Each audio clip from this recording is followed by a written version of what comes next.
Bueno, que el Señor le bendiga. Vamos a oír la palabra. Vamos a empezar en Lucas capítulo 13, versículo 1 al 5.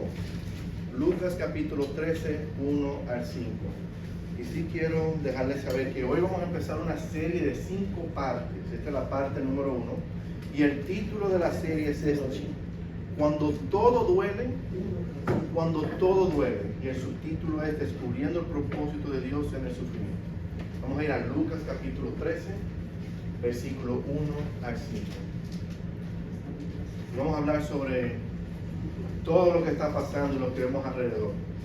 Principalmente cómo descubrimos un propósito en medio del sufrimiento. Esta es la parte 1. Y el título del sermón en este día es La llamada de atención. La llamada de atención o ruina. ¿Okay? Llamada de atención o ruina. Voy a leer el texto, así que acompáñenme mientras leemos. Y dice la palabra de Dios así: En este mismo tiempo estaban allí algunos que le contaban acerca de los galileos, cuya sangre Pilato había mezclado con los sacrificios de ellos. Respondiendo Jesús les dijo: ¿Pensáis que estos galileos, porque padecieron tales cosas, eran más pecadores que todos los galileos? Os digo no. Antes sí, si no os arrepentéis, todos pereceréis igualmente. O aquellos 18 sobre los cuales cayó la torre de Siloé y los mató, ¿pensáis que eran más culpables que todos los hombres que habitan en Jerusalén? Os digo no. Antes, si no os arrepentéis, todos pereceréis igualmente. Amén. A través de todo lo que nosotros estamos viendo en la noticia, principalmente con los desastres naturales, vimos que habían terremotos en Japón, en Venezuela, en California, también recientemente en Colombia, en Perú, en Indonesia. Todo esto se está llevando a cabo. Y mientras todos estos acontecimientos se llevan a cabo, surgen preguntas en medio de nosotros. Todos tenemos preguntas. Son preguntas existenciales y preguntas del por qué y el para qué. Y en una de esas estaba teniendo una conversación con mi papá. Mi papá me manda un mensaje rapidísimo. Y es ahí donde le estamos hablando de todas estas cosas que están pasando. No solamente los terremotos que estamos viendo, o de los desastres naturales que estamos viendo, pero también somos testigos de las guerras que están pasando. Hay guerras por todos los lados. Y mi papá me decía: mijo, parece que el Señor viene pronto, porque estas son las señales de los últimos tiempos. Claro, mi papá se refería al capítulo 24 del libro de Mateo, que es un capítulo escatológico, o sea que habla de los eventos futuros, en donde ahí Jesús habla de su segunda venida y sobre todo de otras cosas que pasan, que serán señales de su segunda venida. Pero mis hermanos, tal como le dije a mi papá, le digo yo a ustedes también, estas cosas no deben de sorprendernos así de mucho, porque Cristo mismo nos dijo que en este mundo vamos a tener aflicción. Tenemos que recordar que la palabra claramente dice que en este mundo vamos a pasar por tribulación. Y en medio de todos nosotros y de nosotros ser testigos de estas cosas, surgen las preguntas también.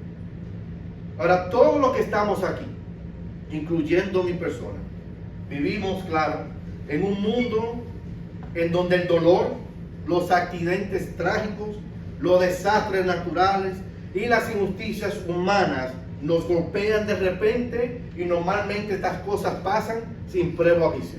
Amén. Una llamada telefónica cambia toda tu vida. Un diagnóstico cambia toda tu vida. Un accidente de carro te puede dañar la semana completa. Las injusticias de las personas afectan nuestro ser. Son cosas que pasan inesperadamente. Y cuando la tragedia toca nuestras puertas, la respuesta inmediata en nuestra carne, en nuestra naturaleza, es levantar la mirada al cielo y cuestionar a Dios y preguntarle a Él: Dios, ¿en dónde estás en medio de mi situación? Hemos estado ahí. Señor, ¿por qué? Pero como creyentes, mi hermanos, nosotros confesamos y creemos quién es Dios y cómo se ha revelado con uno de sus atributos, y ese atributo es su soberanía. Dios es soberano. Tenemos que recordar eso. En la confesión de fe que estamos estudiando de 1689, el capítulo 5, párrafo 1, nos enseña sobre la providencia divina del Señor, y se lo voy a leer rapidito. Dice así: Dios, el gran creador de todas las cosas, Dios, el gran creador de todas las cosas, en su infinita sabiduría y poder, aquí viene, sostiene, dirige, dispone y gobierna a todas las criaturas y cosas, desde la mayor hasta las más pequeñas, por su providencia más sabia y santa. Y todo esto es ¿para qué? Para la alabanza de su gloria y de su sabiduría, poder, justicia, infinita bondad y misericordia. Mis hermanos, tenemos que recordar que el Señor sostiene todo lo que existe por el poder de su palabra. Él es misericordioso y Él trabaja a través de todas las cosas. Y todo eso es para la alabanza de su gloria, de su sabiduría, poder, justicia, infinita bondad y sobre todo misericordia. Y mis hermanos, quiero que recuerden, si hay algo que siempre quiero que tengan en mente cuando estén en su caminar con Cristo Jesús, es lo siguiente: Dios es soberano. Dios es soberano. Nosotros creemos, si creemos que Dios es soberano, nosotros creemos que no se cae una hoja de un árbol al menos que no haya sido decretado por Dios mismo. O sea que todo lo que pasa tiene una razón por qué, y esa razón está en el plan eterno de Dios. Sin embargo, mis hermanos, cuando la sangre corre, cuando las torres se derrumban, cuando vienen las catástrofes naturales, cuando vienen las injusticias, la mente humana tropieza con estas cosas. Tropezamos con esto y nos cuestionamos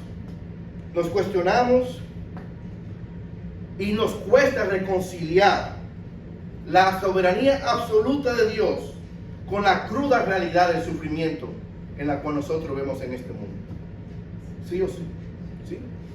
Luchamos con esas cosas. Señor, yo sé que tú eres soberano, pero lo que yo veo aquí es tangible, lo siento, lo veo, lo puedo percibir. Me está pasando a mí, le está pasando a otros. Y lo que quiero hacer hoy, mis hermanos, es traer a la mesa lo que dijo Jesús a cabo de estas cosas y cómo debemos enfrentar estas dificultades que vemos nosotros, aflicciones personales que nos pasan, sea en el hogar, sea en tu trabajo, o sean cosas que nosotros vemos a nivel mundial con desastres y guerras y pestes. Quiero decirles, mis hermanos, que cuando yo veo las imágenes de lo que pasó en el terremoto de Venezuela, cuando veo las imágenes de lo que pasó en Colombia, cuando veo aquello que pasó en Perú y aquellas cosas que pasan en Indonesia, y hasta un video que estaba circulando de Japón, en donde en medio de cirugía estaba el hospital temblando y los doctores tuvieron que aguantar al paciente cuando estaba todavía bajo anestesia, eso me afecta emocionalmente, quiero decir. Quiero decirle que yo soy el primero en decir eso. Yo soy afectado por eso. Aunque conozco la palabra de Dios, aunque conozco que Dios es soberano, esas cosas me afectan a mí. También soy afectado cuando veo las injusticias de las personas. Yo soy afectado. O cuando son injustos conmigo también. También cuando camino los pasillos del hospital soy afectado por eso. O cuando veo otras cosas. De la misma forma que ustedes son afectados, también soy afectado yo. Y pregunto también. Cuestiono. Pero gracias a Dios por su palabra podemos encontrar respuesta y consuelo en medio de estas cosas. Amén. Quiero que tengan algo claro. Dios no explica a nivel micro el por qué Él permite que estas cosas pasen. Pero Él sí da ejemplos macros por las razones por las cuales estas cosas pasan en nuestras vidas. Por ejemplo, el Señor no va a demostrar en su palabra cada espacio, cada razón por la cual todas las cosas que son para nosotros de afecto negativo, Él no habla cada una de esas. ¿Por qué te dio la gripe? ¿Por qué te dio el COVID? Porque no habla de todo eso. Pero sí Él habla de una forma macro. Y hay 5 de estas, y esa va a ser la serie que vamos a hablar. Y una de estas es la que vamos a ver en el día de hoy. Y para comprender el dolor, lo primero que quiero hacer, mis hermanos, es que quiero construir un marco, un framework. Quiero construir un marco bíblico en el cual nos vamos a enfocar para que así sea de fundamento mientras nosotros caminamos en esta jornada de alerta que el Señor tiene para nosotros. Lo primero es esto.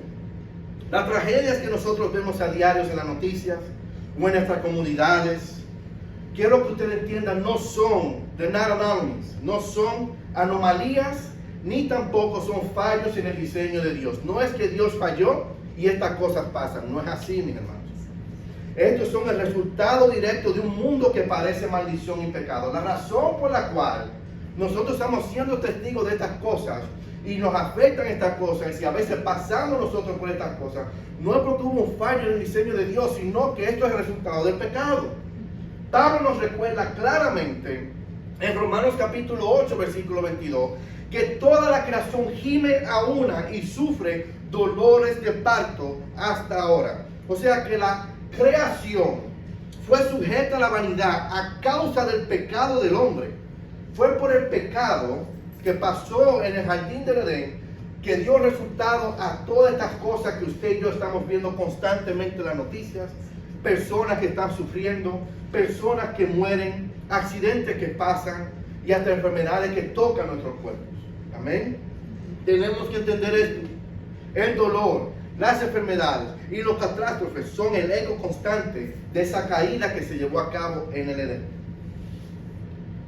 Encima de eso, quiero recordarle que Jesús no nos prometió a nosotros una vida que está libre de cualquier fricción. Vamos a pasar por aflicción en este siglo y en todos los siglos. Mateo 24 nos advierte de las cosas que vendrán. Y sobre todo el famoso capítulo, Juan capítulo 16, versículo 33, en donde Jesús dice, en este mundo tendréis aflicción, en este mundo vas a pasar por tribulación. Y quiero que recuerden esto, mis hermanos. Las tragedias nos recuerdan que este mundo no es un hogar definitivo. Son dolores de parto que anteceden a la consumación de la redención. Paul Tripp, no sé cuántos de ustedes conocen a Paul Tripp. Él es un autor de varios libros y uno de ellos es mi favorito, que en sí lo vamos a leer nosotros empezando en enero. Se lo voy a mandar, es un devocional corto, excelente. Se llama Misericordias Nuevas Cada Mañana. Dentro de ese devocional, Paul Tripp dice lo siguiente. Él dice, nosotros no podemos hacer de un mundo caído un paraíso. No podemos hacer de un mundo caído un paraíso. Porque estamos aquí hoy, pero mañana no sabemos. No sabemos qué nos garantiza el otro día. Tenemos que tener claro que nuestra meta no es estar aquí para siempre, sino es estar con el Señor en la eternidad. Amén. Amén.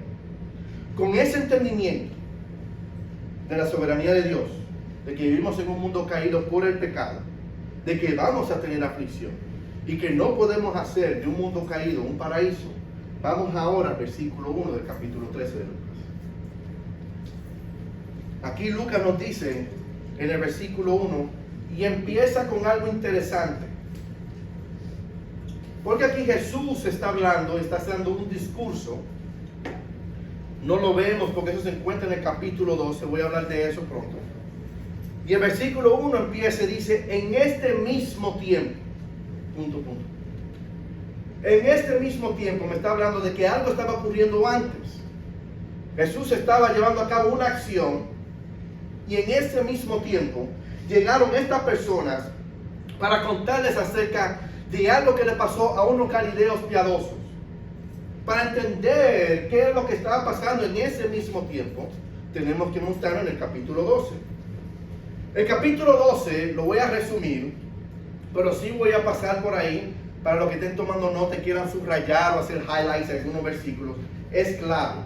Por el capítulo 12, lo que hace Jesús es que Él habla a través de parábolas, o sea, ilustraciones con una enseñanza espiritual que apuntan a quién es Él, que apuntan de que Él es el Mesías, que Él va a llegar aquí otra vez y que cuando Él venga por una segunda vez tenemos que estar todos listos, porque si no estamos listos, cuando nos presentemos delante del juez, o sea, su Padre, no nos va a ir muy bien. Jesús habla un capítulo entero sobre estas cosas. Y Él empieza con un enfoque a no prestar atención a la falsa doctrina, sino que presta atención a las cosas que son de arriba, a lo que yo traigo. Arrepiéntanse, pónganse a cuenta con Dios, para cuando llegue el momento de que ustedes parezcan de este lugar, abran los ojos en la presencia de nuestro Señor Jesús. Amén. Dice el versículo 1 al 15, ahí está la primera parábola, y me habla de la falsa doctrina, y Jesús está hablando sobre las falsas doctrinas. Pero el versículo clave está en el versículo 4 y 5, donde dice esto. Sigan el hilo, sigan la línea para que puedan entender. Dice así: mas os digo, es Jesús hablando, amigos míos, no temáis a los que matan el cuerpo y después nada pueden hacer. O sea, no le teman a aquellos que te pueden quitar la vida aquí, pero os enseñaré a quién debes de temer. Y Jesús dice: temer a aquel que después que te hayan quitado la vida tiene el poder de echarte al infierno. A eso sí te digo, a ese temer. O sea, ponte a cuenta, no con los hombres, sino con Dios, porque los hombres no tienen la potestad de llevar a cabo tu juicio eterno. Solamente Dios es juez. ¿Ok? Luego Jesús, en el versículo 16 al 34, trae otra parábola, del rico insensato. Aquí hay un rico que lo tiene todo y él dice: lo que voy a hacer es que me voy a enfocar en mi riqueza, voy a gozar mi vida y al gareta todo lo que da. ¿Me entiendes? Por ahí para abajo me voy. Pero mira lo que dice Jesús en el versículo 20. Pero Dios le dijo: necio, esta noche vienen a pedir tu alma, y lo que has provisto, ¿de qué será? Una cantidad de personas que yo he visto que dicen: estoy esperando a que yo me retire. Cuando se retiran, viene el diagnóstico, viene todo, y que todo lo que guardaste, todo aquello que tú trabajaste, todo aquello que tú preparaste para tu retiro, se fue porque tú tuviste un diagnóstico o un accidente o algo pasó. Porque tú no sabes en el momento que vienen a pedir tu alma. Jesús lo que está diciendo es: ponle atención a las cosas de arriba antes que las de aquí abajo, porque esto perece. Eso es lo que está construyendo un fundamento, él está construyendo su propio marco, Jesús. Versículo 35 al 40, otra parábola. Él está hablando de su segunda venida. Y es aquí donde dice Jesús en su segunda venida: vosotros, o sea, todos nosotros, pues también estad preparados. Versículo 40. Porque a la hora que no penséis, el Hijo del Hombre vendrá. O sea que va a llegar un momento donde Jesús va a llegar. Y la pregunta es: ¿estás preparado, sí o no? Versículo 41 al 48, la otra parábola es a los siervos que están puestos a prueba. Y el versículo clave es el versículo 45 al 46, donde dice así: mas si aquel siervo que dijera en su corazón: mi señor tarda en venir, y comenzara a golpear a los criados y a las criadas, y a comer y a beber y a embriagarse. O sea, como no sabemos cuándo es la segunda venida del hombre, cuándo es la segunda venida de Cristo, la gente dice: bueno, como no sabemos cuándo es, vamos a seguir la vida como es, vamos a hacer lo que queramos hacer, vamos a comer y embriagarnos, vamos a ser injustos con lo que queremos hacer injusto, vamos a hacer lo que queramos. Pero dice el versículo 46: vendrá el Señor de aquel siervo en el día el cual él no espera, y a la hora que él no sabe, y le castigará duramente y le pondrá con los infieles. O sea, ya será condenado. Y por último, versículos 49 a 59, es una fuerte exhortación que Jesús hace, y él usa esto como un puente para el pasaje que vamos a ver hoy. Dice el versículo 57 a 59, dice lo siguiente: ¿y por qué no juzgáis por vosotros mismos lo que es justo? Pero mire lo que dice 58 a 59. Una excelente palabra de ilustración jurídica. Cuando vayas al magistrado con tu adversario, procura en el camino arreglarte con él. No sea que te arrastre al juez, y el juez te entregue al alguacil, y el alguacil te meta en la cárcel. Te digo que no saldrás de allí hasta que no hayas pagado aún la última blanca. ¿Qué está diciendo aquí Jesús? Jesús lo que está diciendo es que el tiempo apremia. Tú estás aquí hoy, ponte a cuenta con el Señor. Arrepiéntete y sigue tu camino con el Señor. En este versículo que nosotros hemos leído del 58 al 59, hay una ilustración, pero aquí el magistrado o el juez es Dios en este pasaje. El camino, cuando dice aquí, cuando procura en el camino es la vida. Procura que en tu vida tú te arregles con él. ¿Con qué? Con el adversario. ¿Y qué es el adversario? La ley. Porque la ley es el estándar de Dios. Te apunta y te dice, tú estás mal, porque tú no estás llevando este estándar. Entonces tú tienes que en tu vida ponte de cuenta con Dios para cuando vayas al juez, o sea, delante de Dios, no te ponga en la cárcel. O sea, la cárcel es no te dé el justo juicio y la condenación eterna. Y por último dice que tú estarás ahí hasta que no pagues la última blanca. O sea, el último centavo, la fracción de centavo. Aquí no está hablando del purgatorio, mis hermanos. Él no está diciendo ahí que tú vas a estar en la cárcel hasta que tú puedas pagar a través de sacrificios o oraciones o rezos, todas esas cosas. Eso no existe, eso no es bíblico. Lo que está diciendo aquí es que debido a que la deuda con nuestro Dios es infinita, porque Dios es infinito, y dado que yo soy un pecador que ya he sido condenado al infierno, no hay nada que yo pueda hacer para pagar por mi culpa hasta la última blanca. Quiere decir que esa asistencia es para la eternidad. En otras palabras, mis hermanos, tú nunca tendrás suficiente dinero para pagar aquello. El tiempo de ponerse a cuenta es ahora, mientras estamos vivos. Y Jesús usa esta ilustración como puente para entrar al capítulo 13. Y el mensaje es claro, mis hermanos, y preciso. Aquí lo que Jesús está dando es una urgencia. ¿Okay? Una urgencia de arrepentimiento. No esperes estar delante del juez para pedirle perdón, sino ponte a cuenta ahora. Y él dice versículo 1 al versículo 3, una historia, y dice versículo 4, versículo 5, otra historia, pero ambas son historias demasiado impactantes y gráficas para nosotros. Vamos a leer el versículo 1 al 3. Dice así: en este mismo tiempo estaban llegando algunos que le contaban a Jesús acerca de los galileos cuya sangre Pilato había mezclado con los sacrificios de ellos. Respondió Jesús y le dijo: ¿pensáis que estos galileos, porque padecieron tales cosas, eran más pecadores que los otros galileos? No, no es así. Y versículos 4 al 5, hay otro accidente que se lleva a cabo, otra tragedia. Y Jesús es el que trae esta tragedia a la mesa. Dice: o aquello de Sion sobre la cual cayó la torre de Siloé y los mató, ¿pensáis que era más culpable que todos los hombres que habitan en Jerusalén? Mas os digo no. Lo que nosotros vemos aquí son dos cosas diferentes. Con lo que pasó con los galileos y Poncio Pilato, era una tragedia por la maldad humana. Y lo que nosotros vemos con lo que Jesús trajo a la mesa es solamente una catástrofe natural. Y ambas de estas cosas nosotros las vemos. Nosotros vemos cómo a través de la mano de los hombres cosas pasan, y cómo a través de los catástrofes naturales cosas pasan. Vamos a ver primero el versículo 1 al 3, que tiene que ver con la tragedia provocada por la justicia humana. Aquí nosotros vemos que vienen a Jesús, le cuentan de que estos galileos, cuya sangre fue rociada por Poncio Pilato, y miren lo que hizo Poncio Pilato. Dice aquí que lo habían mezclado con la sangre de los sacrificios.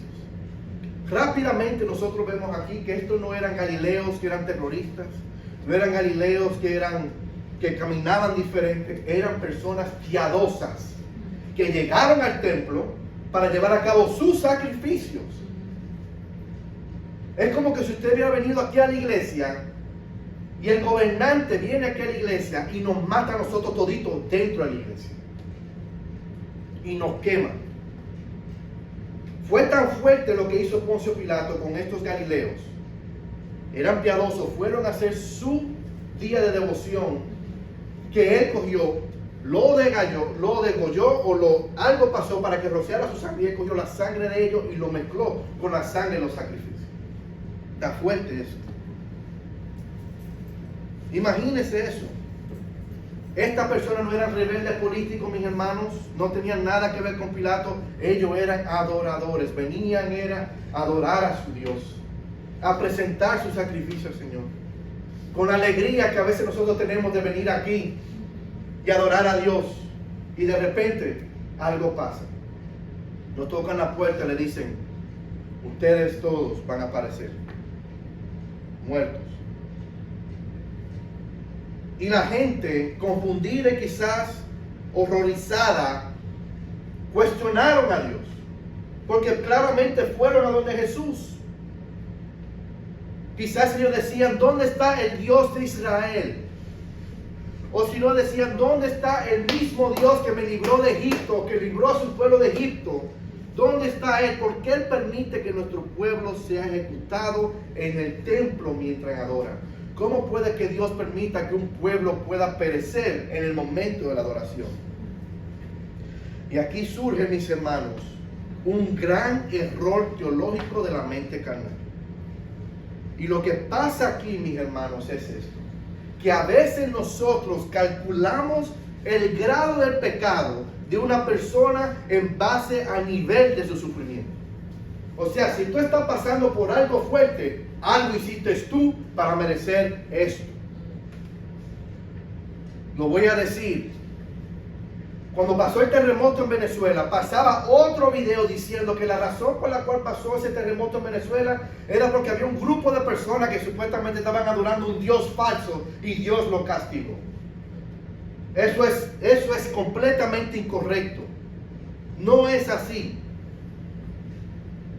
La masa y la gente asume rápidamente que si la persona que pasa por un sufrimiento de ese nivel era porque estaban haciendo algo malo delante de Dios y Dios lo estaba juzgando. Lo mismo pasó con Haití, que la razón por la cual pasó el terremoto en Haití es porque allá se practica el vudú. Lo mismo pasó en New Orleans. Pasó lo de Katrina en New Orleans. ¿Por qué? Porque allá se hace el Mardi Gras. Y así sucesivamente. No, mis hermanos. Quizás estas personas decían: no, estos galileos eran unos hipócritas, quizás eran uno de los peores pecadores aquí en Jerusalén, y la razón por la cual fueron ejecutados por Pilato es porque Dios usó a Pilato para traer juicio sobre ellos. Mis hermanos, es el mismo error que hicieron los amigos de Job cuando vieron a Job en su problema de aflicción. Nosotros leímos el libro de Job. Todos los amigos de Job le decían: ¿qué hiciste tú, mi hermano, para tú merecer tanta prueba, tan fuerte castigo? O los discípulos, cuando fueron en Juan capítulo 9, que andaban con Jesús y le preguntaron a Jesús: ¿por qué este hombre nació ciego? ¿Quién pecó, él o sus padres, para que haya nacido ciego este muchacho?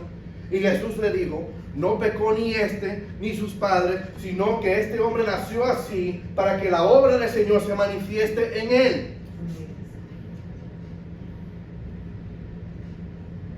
Y para que no quede en duda, Jesús mismo trae a la mesa un segundo caso.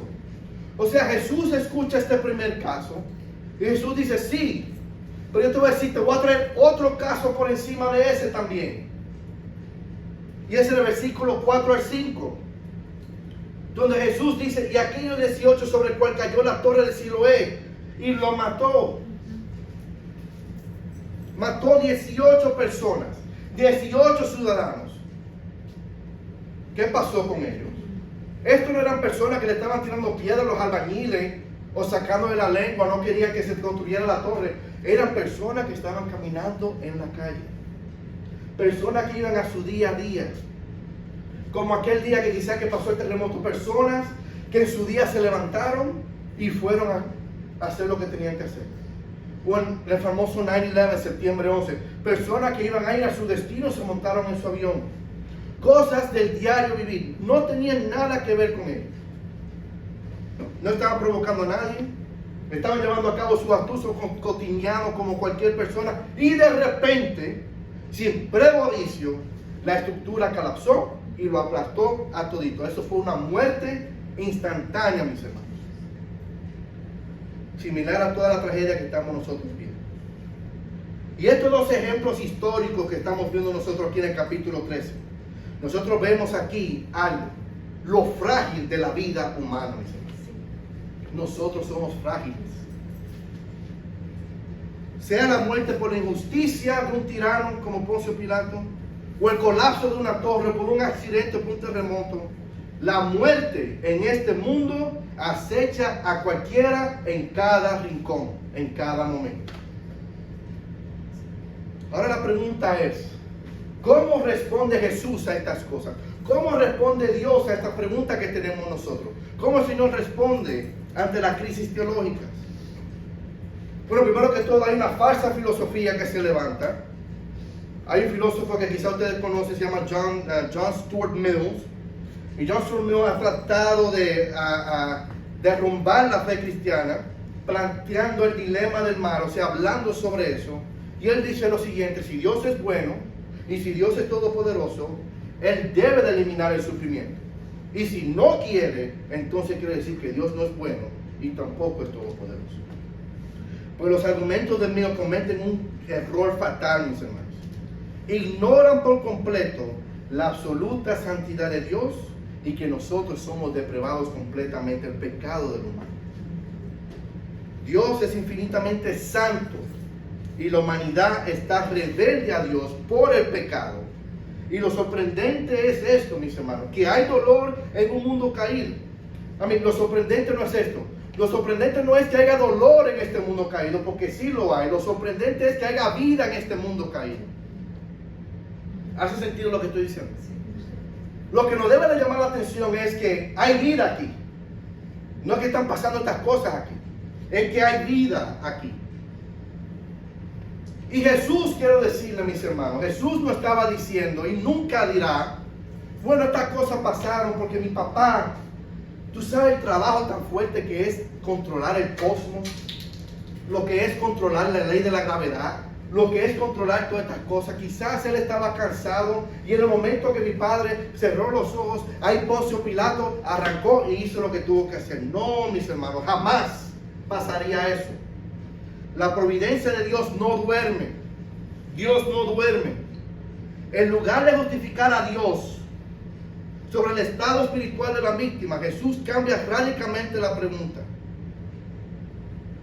Y lo que nosotros normalmente hacemos es que preguntamos, ¿por qué le pasó esto a estas personas?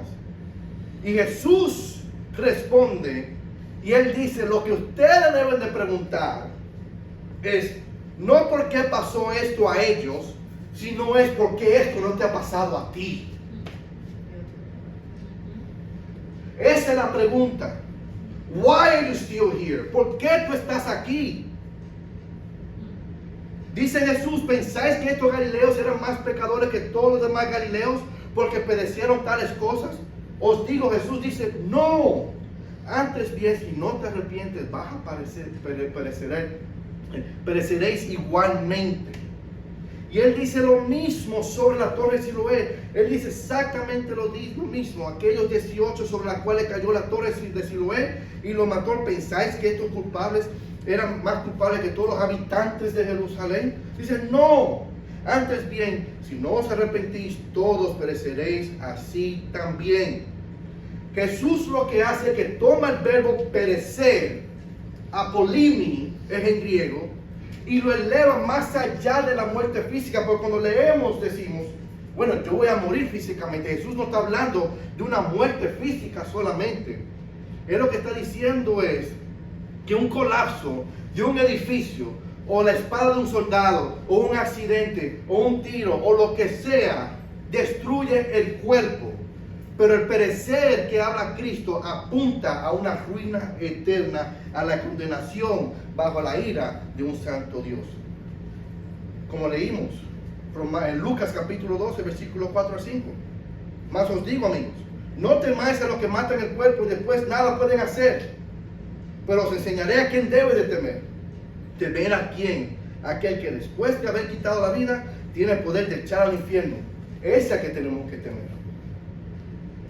El sufrimiento y los desastres del mundo no son para que seamos jueces de los demás y no para que juguemos el papel de juez para los otros. Si pasan, pasan, no somos nosotros los que tenemos que juzgarlo a ellos. Lo que tenemos que hacer es ver eso como una alerta de nuestro Señor, llamándonos nosotros la atención a venir al arrepentimiento con Él, porque estamos aquí. Cada noticia de una muerte repentina es una advertencia de la providencia que Dios, que dice lo siguiente: tú estás vivo, tú tienes aliento, así que ponte a cuenta conmigo. Es eso. Es eso. Miren, mis hermanos, cuando estaba haciendo la investigación para preparar aquí el servicio, el mensaje, vi que el Dr. R.C. Sproul decía que a través de su tiempo y décadas de estar enseñando teología, personas venían a él con la misma pregunta. Siempre las personas venían con preguntas que eran más o menos era la misma. ¿Por qué Dios permitió que mi familiar muera? ¿Por qué Dios permitió cierta enfermedad? ¿Por qué Dios permitió cierta tragedia?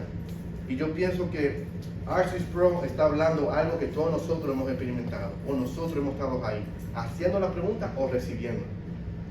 Principalmente si somos cristianos. Porque normalmente cuando somos cristianos, cuando hay alguien que quiere retar la verdad, pregunta eso. ¿Por qué Dios permitió que mi familia muriera? ¿Por qué Dios permitió que yo tuviera cáncer? ¿Por qué Dios permitió que pasara esto y pasara lo otro? Pero rara vez alguien viene y hace esta pregunta: ¿por qué el Señor me salvó a mí? Esa es la pregunta que hay que hacer. ¿Por qué yo estoy aquí vivo todavía? Esa es la pregunta que hay que hacer. Mi hermano, lo que tú y yo merecemos por nuestra rebelión contra el Santo de Israel es ser masacrados también. Eso es justicia para nosotros, mis hermanos. No nos merecemos eso. La paga del pecado es muerte. Es eso. Todo lo que experimentamos que no sea el juicio inmediato de Dios es absoluta e inmerecida misericordia. Lo voy a decir otra vez. Todo lo que experimentamos que no sea juicio inmediato de Dios es absoluta e inmerecida misericordia. Ahora tú puedes hacer la pregunta. Si yo te hiciera una pregunta, ¿por qué Dios te salvó a ti?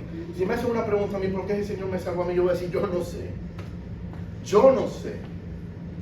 Yo no sé por qué el Señor nos salva a nosotros, por qué Él encontró gracia en nosotros. Cuando usted se mira en el espejo, dice, yo no sé qué fue lo que el Señor, yo sé lo que mi esposa vio en mí, pero yo no sé lo que el Señor vio en mí. ¿Me entiende? Yo no sé, porque yo no me lo merezco.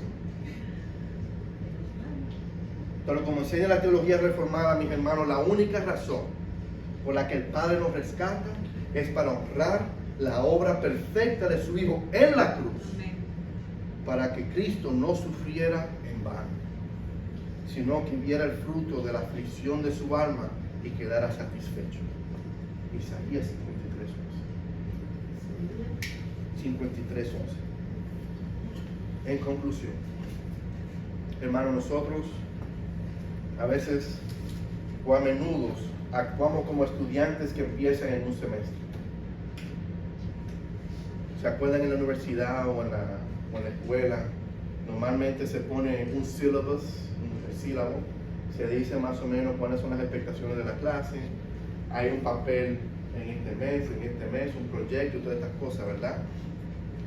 Y si tú tienes un maestro que es cool, un maestro que es chévere, tú hablas con el maestro y le dices, mira, es que el papel era demasiado difícil, se me olvidó que había que entregarlo esta semana, vamos a hacer algo para yo entregarlo la semana que viene.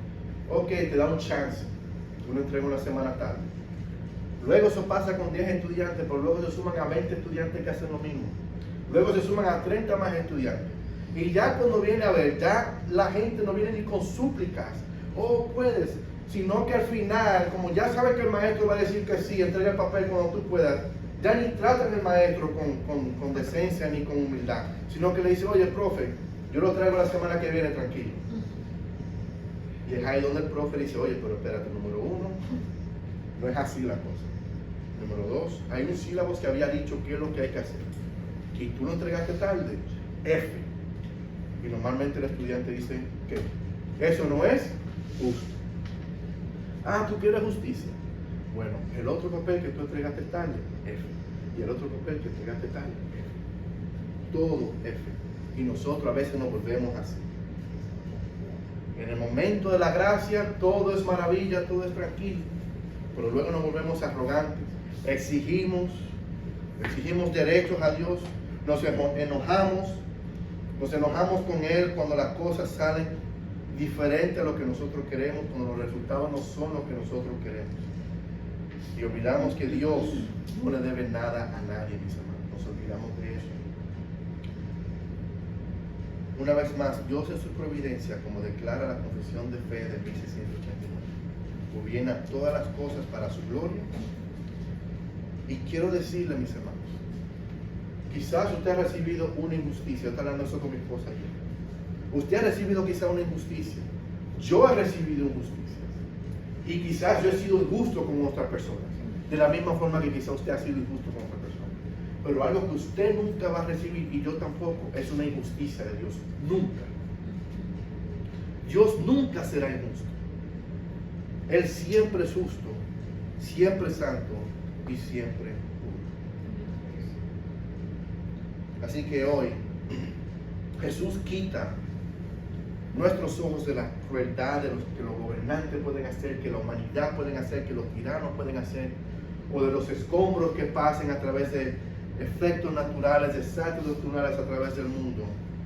Y te pregunta directamente a tu corazón, mi hermano, te pregunta y te dice: tú estás listo para encontrarte con tu Creador. Esa es la palabra.